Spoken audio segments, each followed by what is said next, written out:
en el ambiente.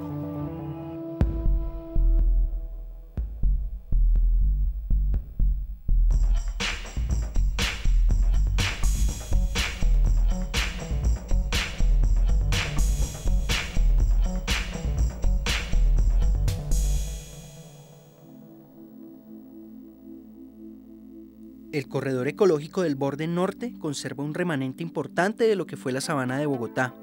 Esta zona debe convocar a los actores que contiene y que intervienen en ella a reflexionar sobre su complejidad, la cual ha sido despreciada hasta ahora por el pensamiento dominante. De acuerdo con el profesor Julio Carrizosa de la Universidad de Ciencias Aplicadas y Ambientales, esa reflexión debe ser conjunta y contener entre sus temas el de identidad territorial y el de la bondad.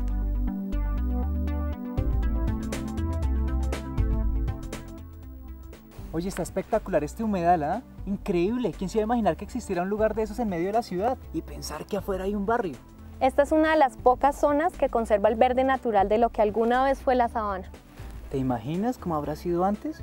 Mi abuelo me habla todo el tiempo que él iba a pescar con su papá al río Bogotá y también que cazaban venados en los cerros. ¿Su abuelo hacía eso? Aunque bueno, sí, la gente solía hacerlo antes. Por ahora no creo que lo puedan hacer, no creo que se pueda pescar en el río Bogotá. Y si se pudiera, ¿usted se comería ese pescado? Uy, no, Luisita, ni loco. Oye, pero lástima que se haya perdido todo eso, ¿no? Esta es tan solo una fracción de lo que fue una biota rica en plantas y animales. Oye, Luisita, pero aquí hay algo más preocupante, y es que muchas personas no ven este lugar como tú o el grupo de investigación. Es más, se habla todo el tiempo de esta zona como un gran foco de desarrollo. Aquí la tierra es más costosa que en cualquier otra parte. No en vano están ampliando cada vez más la autopista norte. Oye, Luisita, ¿qué va a pasar entonces con la fauna y la vegetación que están conservando en el separador? Los curíes. Tiene razón, Luis. Para muchos esta zona representa una gran oportunidad de negocio. Lo que no se dan cuenta es que más allá de eso está la oportunidad de conservar el capital natural y sobre todo los servicios ambientales en estas áreas de gran riqueza natural. Bueno, pero entonces, ¿qué vamos a hacer para transmitir esto? Porque acuérdate que ha primado más la visión de hacer un negocio. Estudiarlos, comprender estos ecosistemas, lo que estamos haciendo, pero sobre todo que la gente tome conciencia. Vamos un poco más por este sendero y nos devolvemos porque tengo que volver a la universidad. Listo, Luisita, vamos. ¿Qué oportunidad representa el corredor ecológico del borde norte de Bogotá? A. Una gran oportunidad para construir conjuntos cerrados con ambiente campestre. B. Una oportunidad para el desarrollo de actividades agropecuarias. C. Una oportunidad para reconciliar a la ciudad y sus recursos naturales. Oportunidad para hacer una reserva forestal. Se podría transformar como los imaginarios que se tienen ante un sitio y ante una zona verde y sobre todo en el norte de Bogotá. Para el desarrollo de la agricultura. Es más importante como corredor ecológico, pues ya que es como por decirlo el pulmón de la ciudad en cierta parte, ¿no? Es la primera vez que se le da tanta importancia a la conservación de los suelos y a la conservación de la estructura ecológica principal.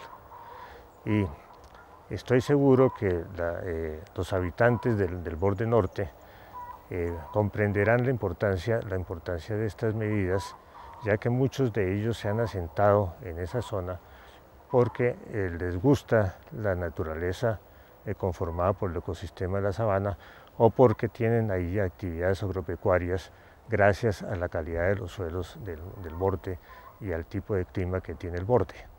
Es necesario recordar que la estructura ecológica principal ahí es importante porque las circunstancias de clima, de suelo, de aguas son excepcionales. El Plan de Ordenamiento Territorial del Distrito Capital en el año 2000 estableció en el límite urbano de la ciudad un corredor ecológico que marcara el inicio de las zonas rurales. Paralelamente, el entonces Departamento Administrativo de Medio Ambiente ordenó a la CAR de Cundinamarca que declarara una reserva forestal a lo largo de dicho límite. Pasados 9 años, existe una gran dificultad para la definición de la reserva forestal y el corredor ecológico del borde norte de Bogotá. Con el ánimo de aclarar la situación y de colaborar en la definición de los límites de la ciudad, la UDCA, a través del Grupo de Investigación en Sostenibilidad Ambiental, ha propuesto un diseño del corredor que establece una correcta distribución y manejo ecológico de la zona. El diseño que estamos haciendo del corredor se basa básicamente en una serie de parámetros conformados por parámetros físicos, parámetros de tipo legal y en general parámetros ambientales. Esos parámetros en general lo que buscan es mejorar la calidad del medio. Dentro de los parámetros físicos tenemos elementos de corredores de influencia a lo largo de quebradas, espejos de agua y humedal. En la parte legal nosotros tenemos otros tipos de parámetros, como por ejemplo los relacionados con la reserva forestal, el relacionado también con el límite urbano y en general con otros tipos de elementos como las proyecciones de los parques en esta zona. Y otro aspecto bien importante es el relacionado con la conexión hídrica de las quebradas que vienen directamente del cerro y van hasta el río Bogotá. Esta es la zona de localización del proyecto. Nos encontramos ubicados en ese sector en donde las líneas rojas corresponden a las vías principales, las azules a las fuentes principales hídricas provenientes del cerro. Podemos observar que algunas de ellas se encuentran interrumpidas por la autopista norte, que es esta de acá, para no llegar a su desembocadura, que es el humedal. Este es el centro comercial Vima, los cerros orientales y la universidad. Para el diseño preliminar del corredor se tomaron en cuenta varios temas, como son los parques proyectados en la zona, las líneas de agua referentes a pantanos, el humedal Guaymaral y el límite urbano. Tomando en cuenta ello, se realizaron diversos corredores de influencia, como por ejemplo estos de 50 y 100 metros basados en el límite urbano. Al interactuar con toda esta información, llevamos a cabo el diseño preliminar del corredor ecológico Borde Norte, que conecta las principales fuentes hídricas que van desde los cerros orientales hasta el margen del río Bogotá. Aquí tenemos una vista 3D de lo que sería el corredor ecológico, el diseño del corredor. Podemos observar.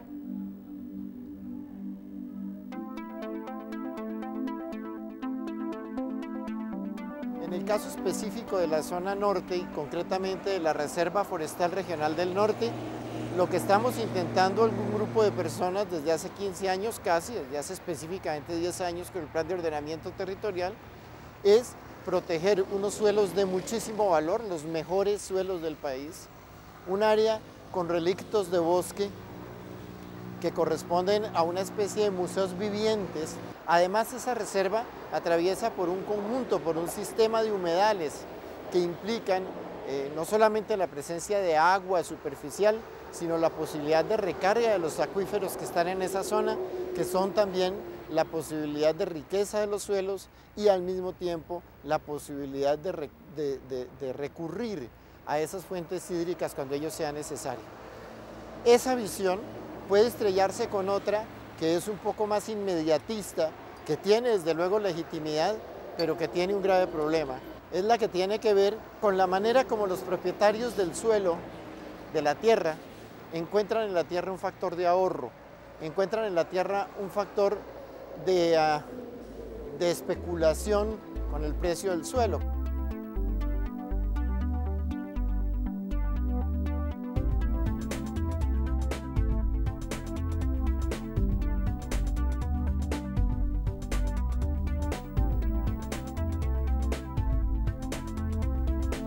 Si ustedes se dan cuenta, en Bogotá el norte es caro y el sur barato para construir y para comprar vivienda. Entonces esa diferencia entre más norte se hace más visible. En esta zona el interés es grandísimo. Pues imagínense tener esta zona virgen para construir casas de 500 o de 1.000 millones de pesos. ¿Cuál es el interés? Pues lucrarse totalmente bajo la industria de la construcción de vivienda.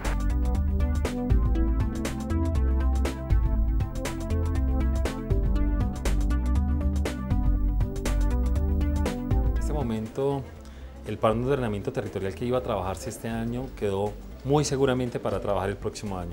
Hay una preocupación importante y es que esas zonas que eran zonas en cierta forma, aunque no constituidas legalmente como reserva forestal, son zonas que no se venían urbanizando a la velocidad que lo están haciendo en este momento. Y la preocupación que hay en el Consejo de alguna manera es esa industrialización que se le está dando sobre todo a la zona norte. Aquí el tema en concreto es colocar límites a las construcciones que se están edificando sobre cualquier terreno que exista en la zona norte, más aún cuando son las zonas en cierta forma de crecimiento rural de la ciudad. Bogotá ya prácticamente se quedó sin dónde construir y el afán de desarrollarse en esta zona precisamente es irse de la ciudad lo más lejos que se pueda, la contaminación, una cantidad de cosas que la gente está buscando en estos momentos y que tienen su precio. En el Plan Zonal Norte la administración tiene un punto en concreto y es que habrán zonas de reserva forestal que no podrán tocarse para urbanización ni para industrialización de dicha área. Eso es lo que defiende el Consejo, la administración, pero toca esperar a que llegue realmente el plan de ordenamiento territorial aquí a la ciudad.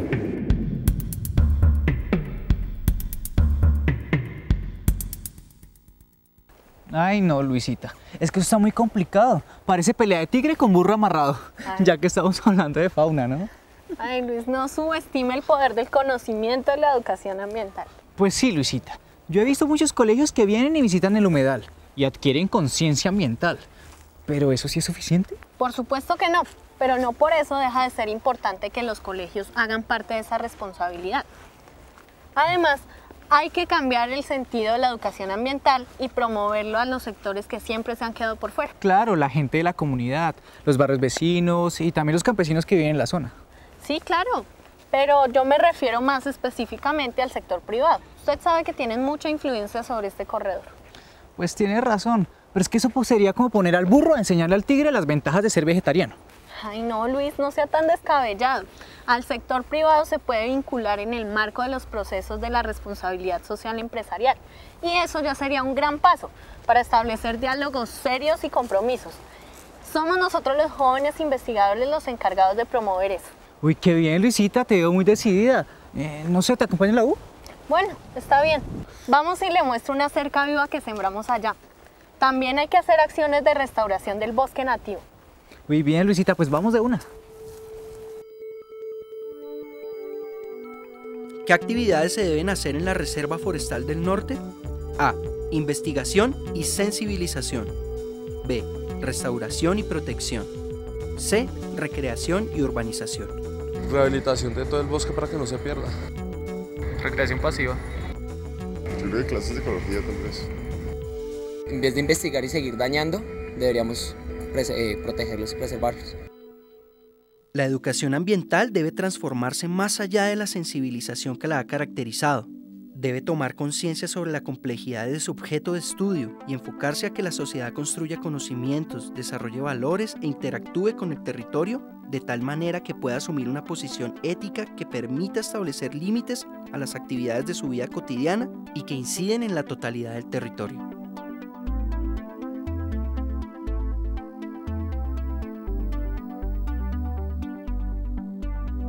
El principal plan que se debe incluir es el de protección.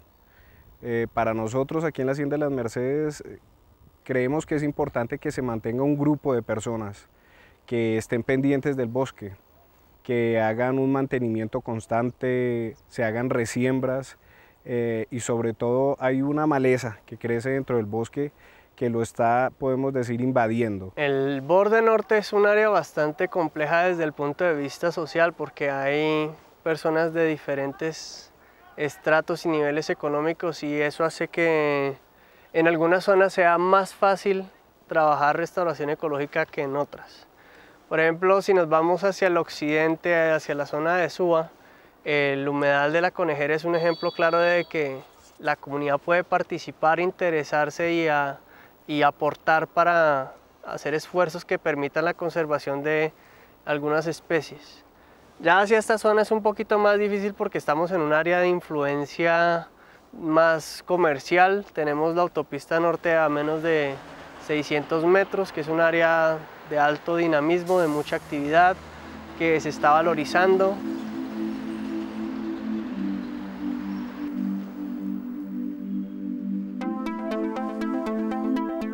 En términos históricos, esta zona es muy importante. Digamos que estuvo poblada por el grupo Muisca hace muchísimos años y eso ha permitido, ¿cómo se ha logrado saber? Pues precisamente por todo el trabajo arqueológico que se ha desarrollado en la zona, nos ha permitido entender que las zonas que hoy en día son humedales, como el caso del humedal Torca-Guaymaral, y las zonas muy cercanas al río Bogotá, fueron utilizadas por ellos con fines económicos, pero bajo un planteamiento de sostenibilidad. Encontramos que muchas zonas están llenas de camellones y de canales en los cuales los muiscas hacían producción de peces, producían peces, en el caso de los canales, peces como el capitán, por ejemplo, o la guapucha, y en los camellones tenían también manejo agrícola. El proceso de la conquista y la colonia que se da en esta zona pues ya va a traer unas implicaciones diferentes cuando la población muisca empieza a decaer demográficamente y la zona empieza a quedar en manos de colonizadores que con el tiempo terminan convirtiendo esto en haciendas muy grandes, como para el caso del siglo XVII y XVIII, donde vamos a tener la construcción de las haciendas en la zona norte de Bogotá. Esas haciendas que inicialmente fueron de los jesuitas van a pasar luego a manos de familias adineradas en su momento, que a través del tiempo pues va a haber una división de los predios y eso va a tener también una implicación ambiental severa. Y entrado ya el siglo XX pues vamos a tener un proceso de aceleración del daño al ecosistema a partir de la urbanización de Bogotá, de la expansión de Bogotá también, pero del haber perdido de alguna manera la idea que los muiscas tuvieron de utilizar los recursos que la zona daba. El agua en todos los grupos de América ha sido fundamental como el origen del pueblo y eso hace que haya un respeto frente al agua impresionante. Deja tu huella en el ambiente.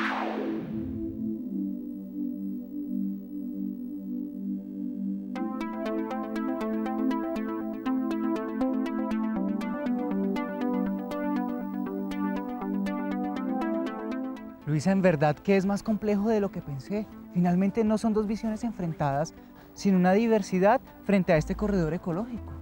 Claro que sí, por eso se hace necesario reunir esta diversidad de enfoques. Por ejemplo, en una agenda ambiental para el corredor ecológico del borde norte de Bogotá y la Reserva Forestal del Norte.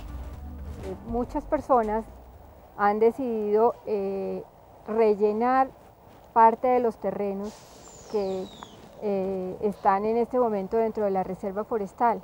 Al rellenar estos terrenos, obviamente causan un daño en los suelos y alteran la estructura de los suelos.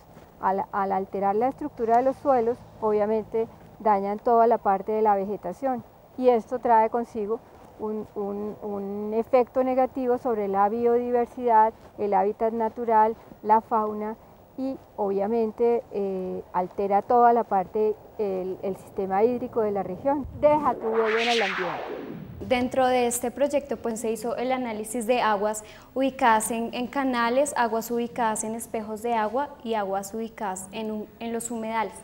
Dentro de estas áreas se tomaron en cuenta muestras para el análisis de la calidad del agua. ¿Por qué es importante? Porque de acuerdo al análisis que se hizo en aguas es posible identificar la cantidad de contaminantes que van a dar desde los cerros orientales hasta el humedal. Dentro de lo que se manejó en suelos es importante ya que dentro de este es posible relacionar la vegetación que se debe cultivar en la zona de acuerdo a las características del suelo.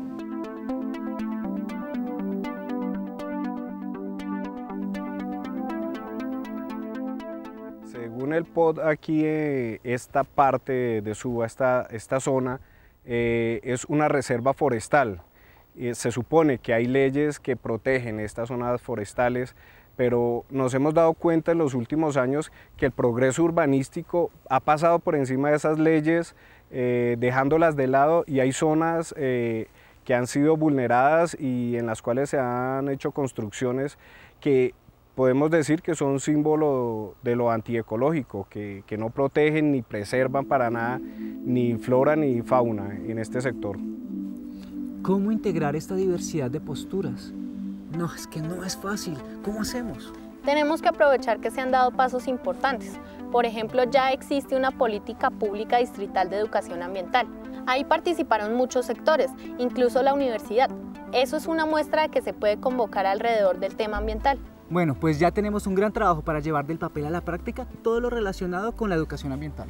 Claro, hay que enseñarle a la sociedad que con mayores áreas de bosque y humedales se obtendrá mayor captación de carbono que no llegará a la atmósfera, así se mejorará la calidad de aire de la ciudad.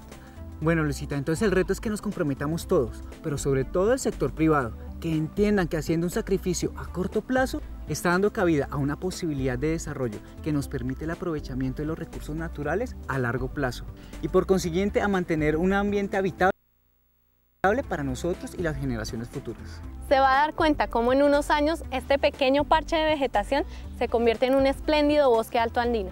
Y vamos porque ya se nos hizo tarde y usted sabe cómo se pone el transporte acá. Uy, sí, Lucita, oye, y gracias, de verdad, hoy aprendí muchísimo.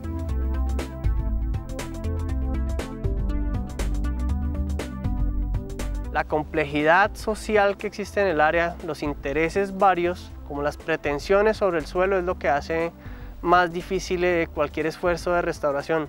La universidad ha tratado de trabajar algo, la Fundación del Humedal Guaymaral también están tratando, pero en general necesita haber una coordinación mayor y un esfuerzo mucho más intenso de las personas que habitan la zona y de los propietarios de los terrenos de la zona que no siempre habitan aquí, para que realmente esos esfuerzos de restauración ocurran. O sea, para que, digamos, se planten cosas, esas cosas crezcan, tengan un encargado, para que se hagan, digamos, más humedales y esos humedales pues tengan una calidad de agua que les esté llegando que sea lo suficientemente buena, que haya gente que no le esté pues disparando a los animales o que no los esté matando. Inclusive hace unos días estaban por ahí cazando curís. O sea, les falta es más compromiso, más intención de la gente que vive en la zona y que es dueña de los terrenos para que realmente cualquier iniciativa de conservación llegue a funcionar. Deja tu huella en el ambiente. La ciudad se nos vino encima y nos invadió el humedal y pues todo ese aire puro que teníamos y ese fogoncito que teníamos de limpieza de las impurezas se nos fue acabando, pues tanto que antes teníamos como 80 hectáreas de humedal, actualmente tenemos como 6 en un costado y como 4 en el otro. Si la gente se pusiera la mano en el corazón, pues, ¿qué es lo que le vamos a dejar a nuestros hijos? El borde norte de Bogotá presenta un panorama complejo frente al futuro de esta región. Por ello, la aplicación de la propuesta de corredor ecológico y la reserva forestal que hace este grupo de investigación requiere de un compromiso de los entes públicos, privados, educativos y territoriales que actúan sobre esta zona, y así asegurar que el corredor ecológico del borde norte de Bogotá se convierta en una oportunidad para el futuro del ambiente y bienestar de sus habitantes.